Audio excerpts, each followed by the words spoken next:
Wi-Fi report first or your Curo report first? Either or. Probably Curo makes more sense, and then we can just flow right into Wi-Fi. Okay, perfect.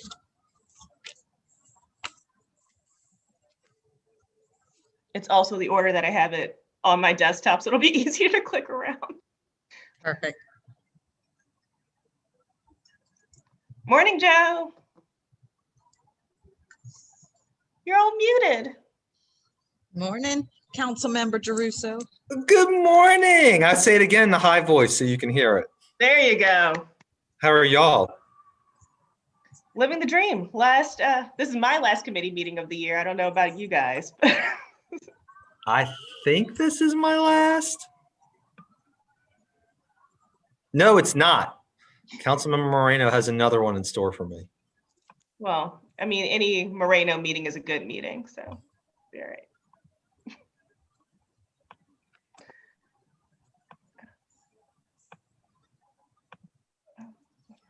All right, Aaron, it is 10 o'clock, so let's go ahead and get started.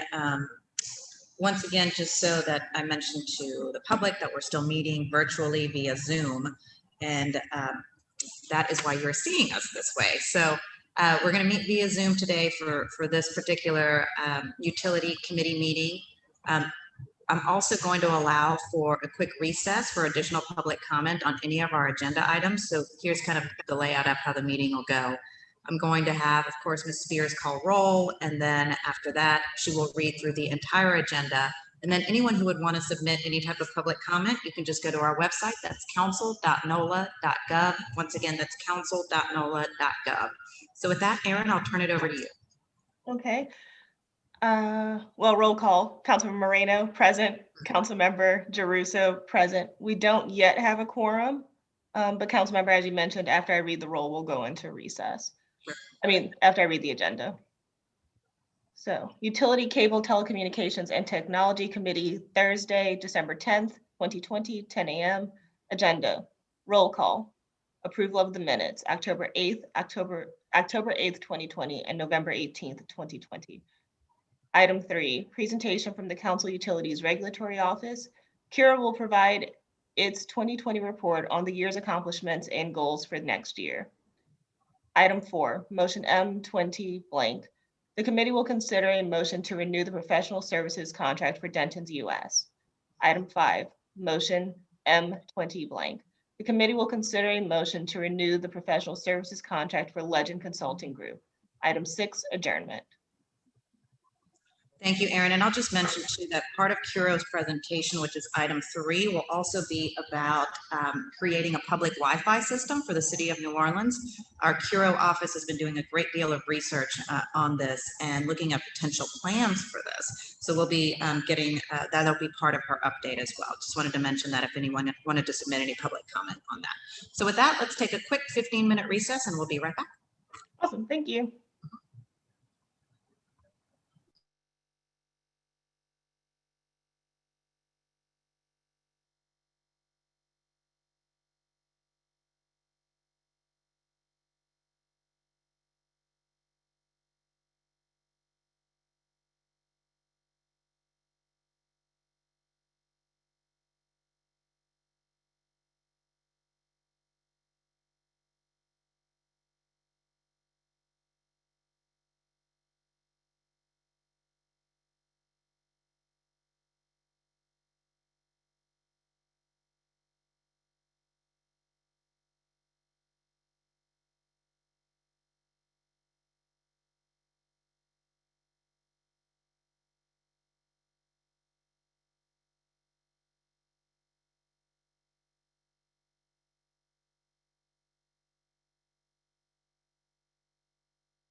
Aaron, how much time do we have?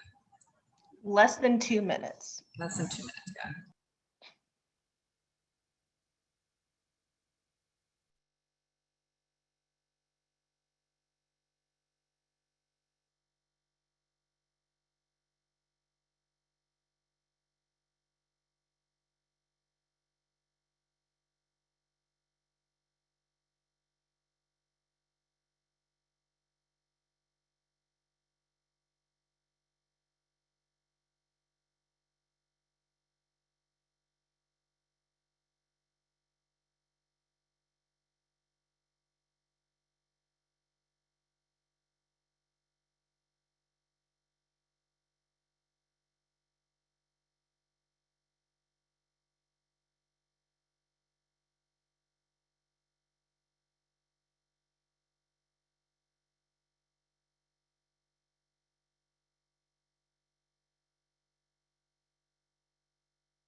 We're back.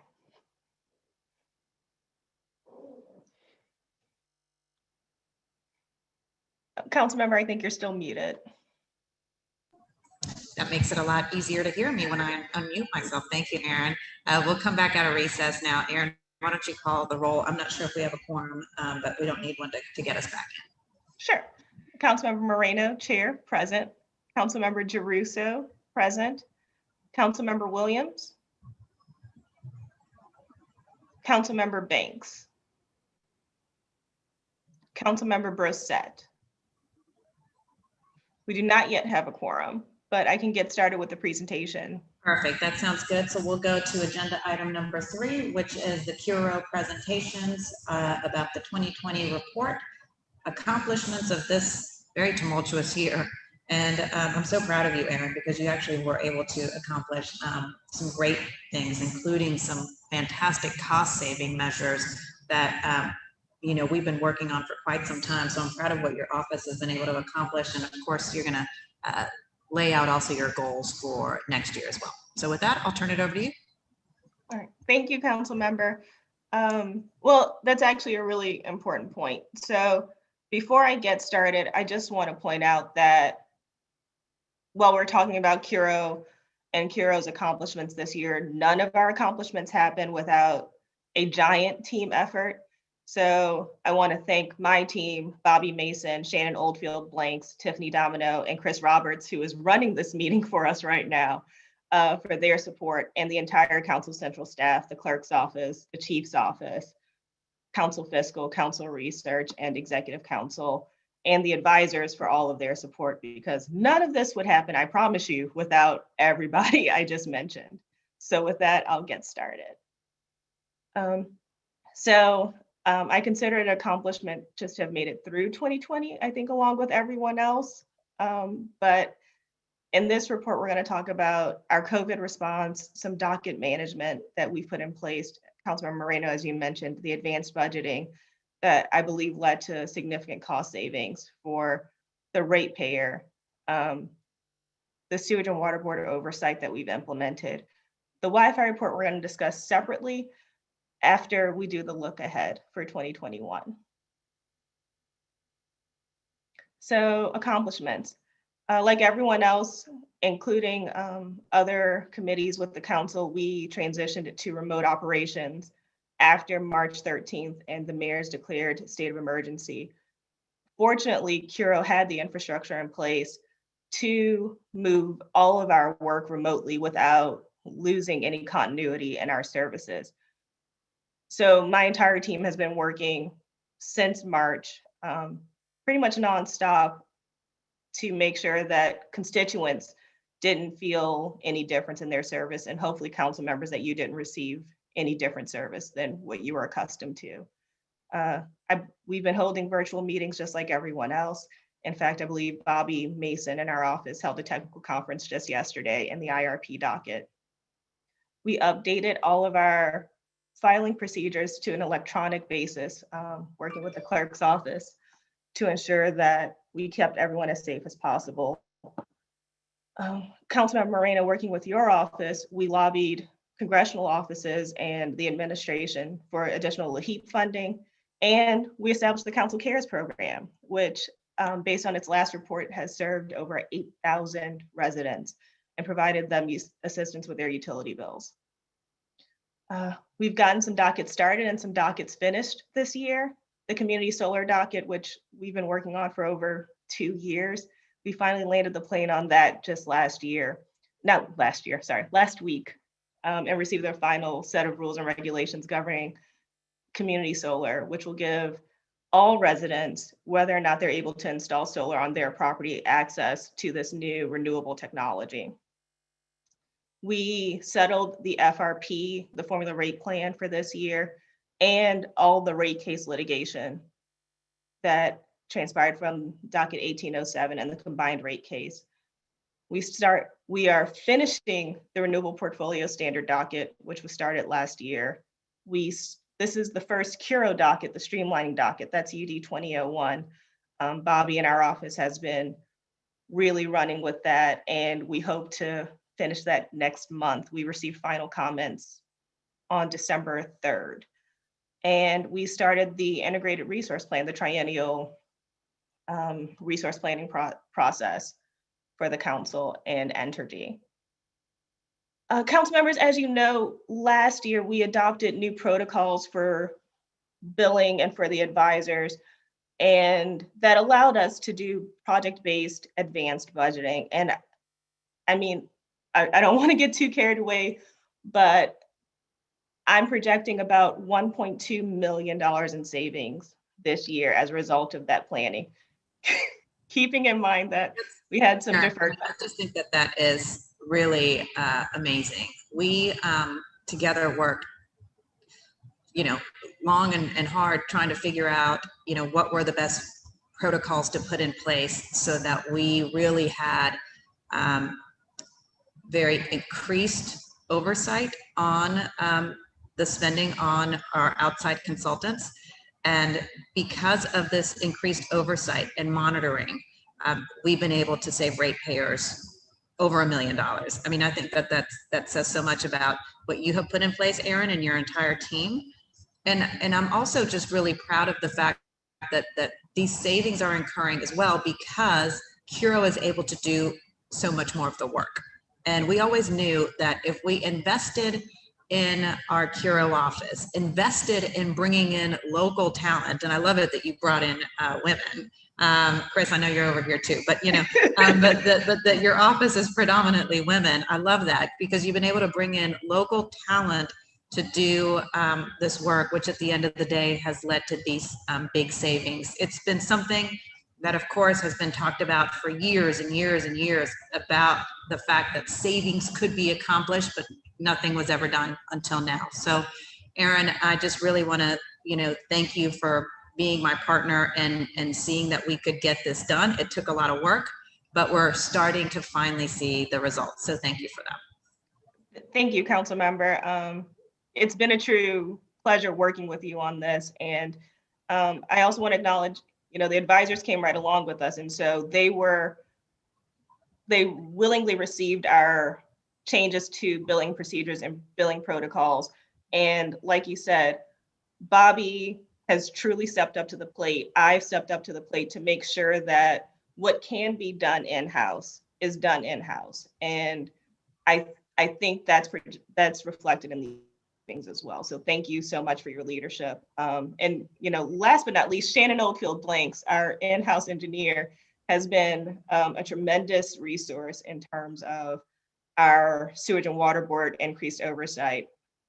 She's been attending all of the board meetings. She's reviewed every legislative report and has been an active participant in the collaboration meetings that resulted from the paid actors situation last year. And I think her efforts have been truly tremendous. And, you know, Chris and Tiffany make sure that all of our procurement work is done. You know, Chris reviews every invoice along with me to make sure that every dollar is accounted for. Tiffany makes sure that every bill is paid on time and is accurate. So again, that team effort. So what are we going to do next year? A lot of this is stuff that I had hoped to accomplish this year, but you know, 2020 happened. So next year, we're going to try to codify the e-filing procedures that we established this year and make them permanent. I think what we've seen this year is that utilizing electronic filing allows for greater transparency, allows for more people to understand what is happening in each docket, to see how each docket is proceeding, and to gauge their expectations accordingly. Also, working with the administration and the finance office and the utilities office, we've noticed that our franchise agreement code sections need some updating. Last year, we updated the wireless code in anticipation of 5G deployment, but our wireline and utility franchise agreements could also use some updating to reflect current circumstances and even just the need for increased franchise fees.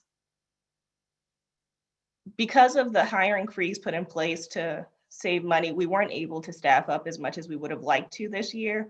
So the hope is that we can add these 2 positions, a financial analyst and a policy director, next year, again, to continue those cost savings, to continue to breathe as much as possible in-house, and to make sure that we're using the advisors for the technical stuff that we absolutely need outside help with.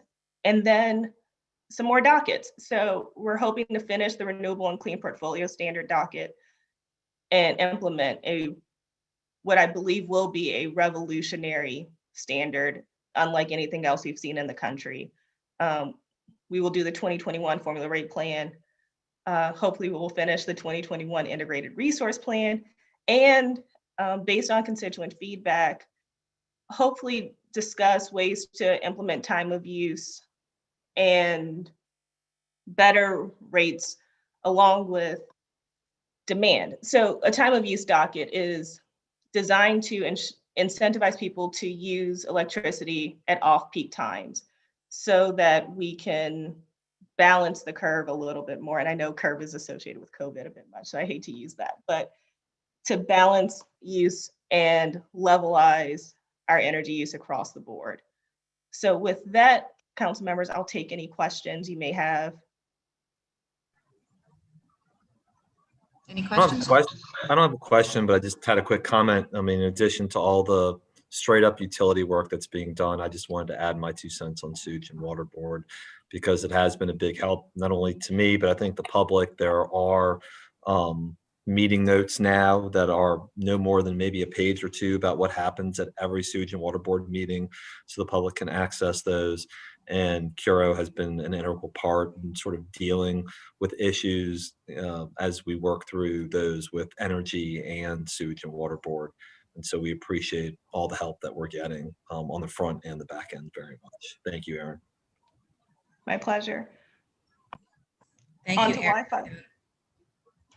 I don't have any more questions. I'm just really proud of the work that you've done, and let's just keep at it. You know, we've got a lot of more. We've got some big pieces of legislation, well, dockets really coming up in 2021, and let's just keep at it. You know, we'll just keep pushing. With that, one of the biggest things that we're working on is what you're going to present on next, which I'm very passionate about, and that is creating a public Wi-Fi system for New Orleans. I know that you have been collaborating with the mayor's team and city departments on this, along with Jonathan Rhodes with the utilities office. So fill us in on what's happening, and you know, especially now with COVID, we have really seen just how important a project like this really is. So with that, Erin, I'll turn it back over to you. Thank you. So council member, as you stated, a few months ago, you tasked Curo to work with the administration to develop a strategy to increase internet access for New Orleans residents. The working group was comprised of me and my office, as well as Andrew Tizzolo, your chief of staff. He was very helpful in all of our meetings. Kim LeGroux, Chris Wolf, and Tiara Snerling from ITI, Jonathan Wisby, our innovation officer, and Jonathan Rhodes, the Mayor's Office of Utilities Director. So the group formed and we met sometimes weekly, sometimes multiple times in a week over the last few months to address these key questions. What is the need for internet access? Where is the need greatest? Why does this need exist? And how do we fix it, right? So what is the need? Councilmember, what kicked this all off is the data centers report that 37% of households in New Orleans don't have a fixed internet connection at home, which means they're either completely dependent on a cell phone to provide all of their internet access or external resources like coffee shops, their workplace, public spaces, the library to access the internet. And as we've noticed in COVID, if you are forced to work from home and to do all of your work from home, we have 37% of our residents who can't do it. The New Orleans public school system estimates that they have 80,000 students enrolled. So at one point that meant 80,000 students plus doing remote learning. According to the Bureau of Labor and Statistics, New Orleans has a 15.5% unemployment rate. So in addition to people working from home, you also have people looking for jobs from home and trying to connect with resources, and not even to mention telehealth, all of which is internet dependent. Working with JSS Tech and based off of a presentation they gave the Smart Cities Committee a couple of years ago, we identified these neighborhoods as the neighborhoods where the need for internet access was the greatest. Now, when we talk about the need for internet access, we identified these neighborhoods, and so we reached out to internet service providers here in New Orleans to figure out what their coverage areas are. So I want to thank Cox, AT&T, Verizon. I even reached out to E&O to see if they had any infrastructure in the ground just in case, to see what the coverage area is and what gap exists in coverage area and service provided. But as you can see from this map, our issue does not appear to be a lack of access to service, right? It seems like the city is wired to some degree, but we still have this 37% of households without internet access, which most experts would describe as an adoption issue. So for some reason, people do not or cannot subscribe to an internet service package.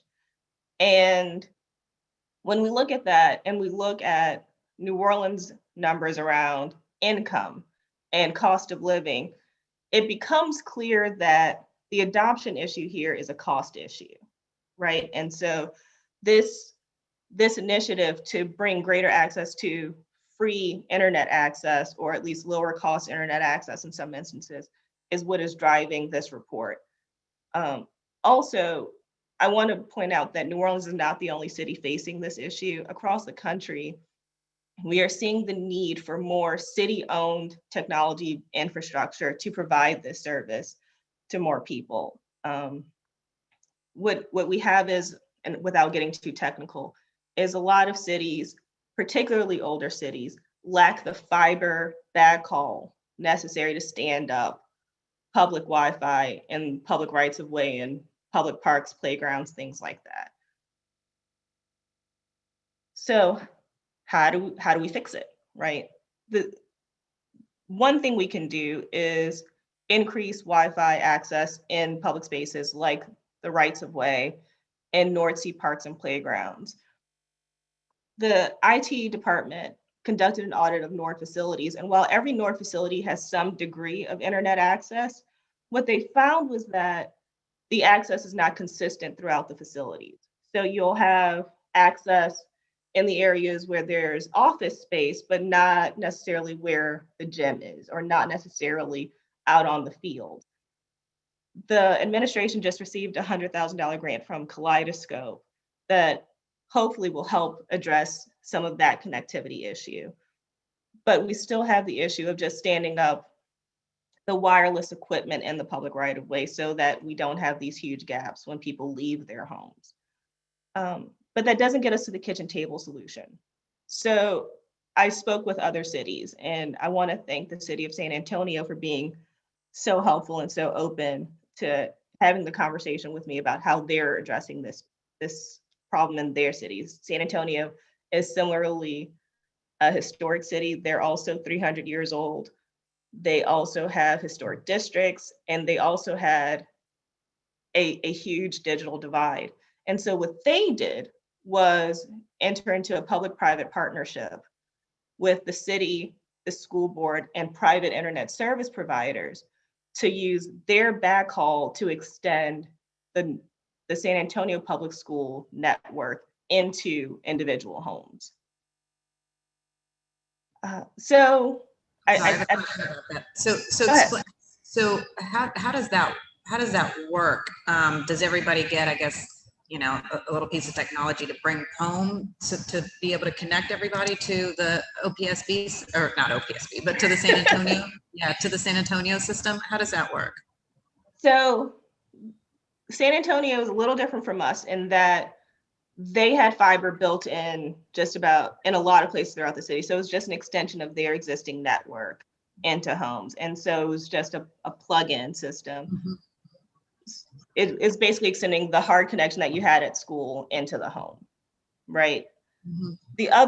The other thing that you can do, and you alluded to this, council member, is give out hotspots, personal hotspots, so that you extend the network using a remote device. Mm-hmm. That gets a little shakier, but it's also a way that they've solved the divide. It all depends on the infrastructure that's in place in the different neighborhoods. Gotcha. Does that make sense? Mm-hmm.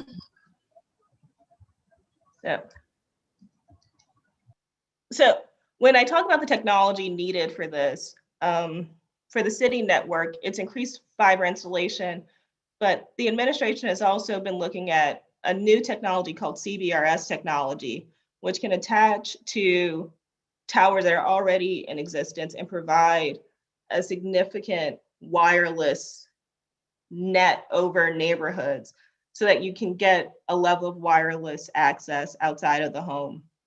There are questions about, penetration through the walls of the home and demand issues, but it's a really promising technology that other cities are piloting using first responders, right? Because they cover the whole city, and to ensure that they have constant connectivity. And the thought is that if it can work at that level, then as the technology improves and as we understand it better and understand the need to maybe allow for a device inside the home to better pick up the signal, it is a potential kitchen table solution as well as a public right-of-way solution. And then in the short term, there's also just, standing up a router outside to help pick up the signal from fiber that's already in the right-of-way and create wireless networks outside.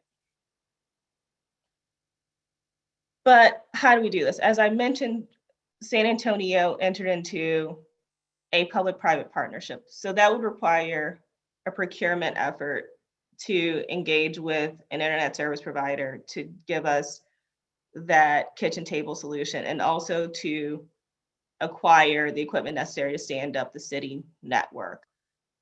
The administration estimates that they can do a city network in about 12 months. What the report proposes is to do parallel launching, right? Parallel deployments, so that if we play our cards right, we can significantly close the digital divide by the end of next year, if not sooner, depending on how long the procurement process takes. And that's huge, to think that we can go from 37% of households without internet access to, a negligible amount in a year is tremendous. And other cities have done it. And I firmly believe that we can do it too. And it's just a matter of securing the funding and outlining the right path forward that works best to protect residents and to ensure that the service is consistent and reliable. So with that, I'll take any questions. So I know that we had some money in the capital budget for this. So I guess, my question to you, Aaron, is like, what are the next steps? Where are we exactly in this? Are we still in design, procurement? Like, what is that? Where are we? So Councilmember, IT has done a tremendous job of designing the plan. So it's just a matter of getting the go-ahead to design the procurement. And my recommendation would be to do sort of an RFI approach and get proposals from providers and see what infrastructure they have that they can build off of, or what equipment they need to provide these services. And then from there, make a selection. I think it's imperative that we partner with the school board to make sure that this is getting first and primarily to students who are working remotely. And also, but we could partner with the chamber, right, to ensure that businesses have proper access to internet. Really looking into this, it seems like the sky is the limit and the possibilities are endless. We just got to run. Aaron, some of the other cities, when they started the public Wi-Fi for their cities, they started with, and you mentioned this briefly, they started with public spaces. Would you envision something like that too? We start there and just build from that point, because that just seems kind of the low-hanging fruit there, to make sure that as people are walking about town, or maybe they're sitting in a park, but they're able to access Wi-Fi. Seems like a no-brainer. Yeah. Councilmember, you're absolutely right. That is the low-hanging fruit, right? And the administration has already started a couple of pilots in public spaces to see what technology works where and how effective it is given different landscapes that we have throughout the city, but also focusing on areas of need. So there are pilots that are up and running. There are pilots in the pipeline to do just that. And also there is work being done to ensure that the city has more infrastructure in the right of way, so that as we go forward, we can expand the service provided, but also to provide an extra layer of security for the city to avoid cyber attacks.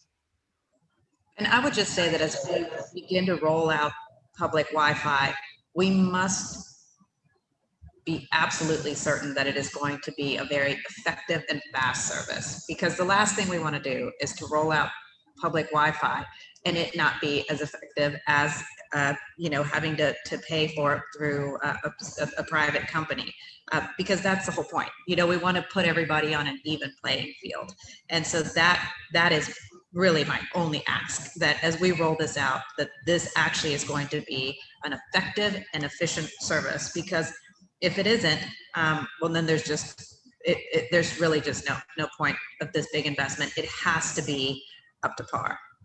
Absolutely, Councilmember. And that's the benefit of entering into a competitive selection process. We can procure for things like speed and service and competitive rates to make sure that we're doing the good that this project was designed to do. Okay, thank you. No problem. Any questions, Councilmember Jeruso? No? Okay. Well, Aaron, I don't believe I have a quorum for this meeting, so we have two motions that we're supposed to be voting on, which is the continuation of 2 consultant contracts. So if I don't have a quorum, no need to consider those. I'll just wait until the full council meeting and we'll bring them forward then. No problem. Okay. Well, thank you for your presentations, Aaron. Really appreciate your hard work. If there are no other questions from Councilmember Jeruso, the other person who joined us today, then I can't even really do a motion to adjourn, but I'll adjourn the meeting. Fair enough. Council members, thank you so much. Happy holidays and Happy New Year. Thank you so much, Aaron. Thank you, Aaron.